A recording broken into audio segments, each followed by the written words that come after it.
আগামীকাল তৃতীয় দফার লোকসভা ভোট হবে মালদা উত্তর এবং মালদা দক্ষিণ লোকসভা কেন্দ্রে। আজ ডিসিআরসি সেন্টার থেকে ভোট গ্রহণের জন্য প্রয়োজনীয় সামগ্রী নিতে পৌঁছেছেন ভোটকর্মীরা। উত্তর মালদা কেন্দ্রের জন্য ডিসিআরসি সেন্টার মালদা কলেজ এবং দক্ষিণ মালদা কেন্দ্রের জন্য ডিসিআরসি করা হয়েছে মালদা পলিটেকনিক কলেজে। সকাল হতেই ডিসিআরসি মুখী ভোটকর্মীরা ভোট গ্রহণের জন্য ইভিএম ও ভিভিপ্যাট সহ প্রয়োজনীয় জিনিস নিয়ে রওনা হচ্ছেন বিভিন্ন বুথের উদ্দেশ্যে। সঙ্গে থাকছে কেন্দ্রীয় বাহিনী ও রাজ্য পুলিশ। ভোট যাতে নির্বিঘ্নে শেষ হয় তার জন্য সতর্ক রয়েছে পুলিশ ও প্রশাসন। এদিকে মালদা কলেজ মাঠে ভোট সামগ্রী নিয়ে ভোটকর্মীরা বাসে করে দূর দূরান্তে যাওয়ার সময় বাস পাচ্ছেন না বলে ক্ষোভ প্রকাশ করেন। ভোটকর্মীদের অভিযোগ 2 ঘন্টা ধরে ভোট সামগ্রী নিয়ে দাঁড়িয়ে থাকলেও কোনো বাস নেই। যাও আছে, বাসে সিট সংখ্যার চেয়ে বেশি ভোটকর্মী উঠেছে। এইভাবে চললে তারা ভোট নিতে যাবেন না বলেও ক্ষোভ প্রকাশ করেন। পরে অবশ্য পরিস্থিতি স্বাভাবিক হয়।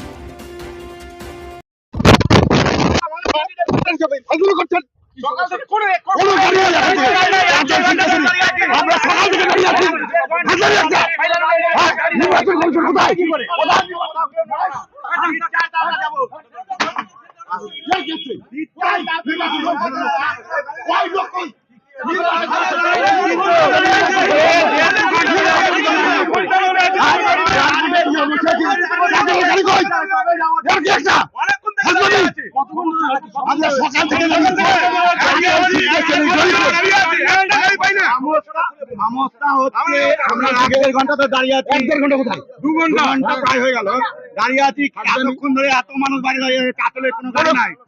আমরা কাতলের গাড়ি সিওর করতে এবং প্রত্যেকের জন্য প্রত্যেক ক্যান্ডিডেটের জন্য সিট চাই। সিট ছাড়া কেউ দাঁড়িয়ে একটা ক্যান্ডিডেটও যাবে না।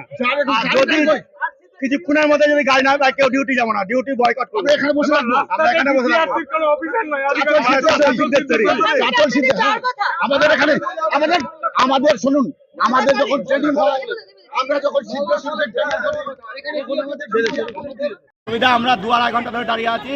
আমাদের ডিসিআরসি সিদ্ধেশ্বরী পড়েছে, সিদ্ধেশ্বরীতে যাওয়ার মতন এখনো কোনো গাড়ি নাই এবং কোনো কারো হচ্ছে যে গাড়ি এই টাইমে দেওয়া হবে বা ওই টাইমে দেওয়া হবে কিছু না, এবং কোনো প্রশাসনের তরফ থেকে বা বিকেল থেকে কোনো লোকের কোনো ইয়ে নাই। আমরা এখন পর্যন্ত 2-2.5 ঘন্টা গেল না, আমাদের যে কোনো কাজকর্ম না, ডিসিআরসিতে কখন পৌঁছাবো, কখন কাজকর্ম নেব, কখন কাজকর্ম বুঝে আমরা কখন পৌঁছাবো। আমরা সকাল থেকে দাঁড়িয়ে আছি। আমরা চাইছি যে প্রশাসনের কাছ থেকে তাড়াতাড়ি যত সম্ভব তাড়াতাড়ি গাড়ি দেওয়া হোক এবং প্রত্যেকের জন্য সিট সিওর করা হোক। আমরা সিট ছাড়া গাড়ি কোথাও যাবো না, নড়বো না। কি করবেন?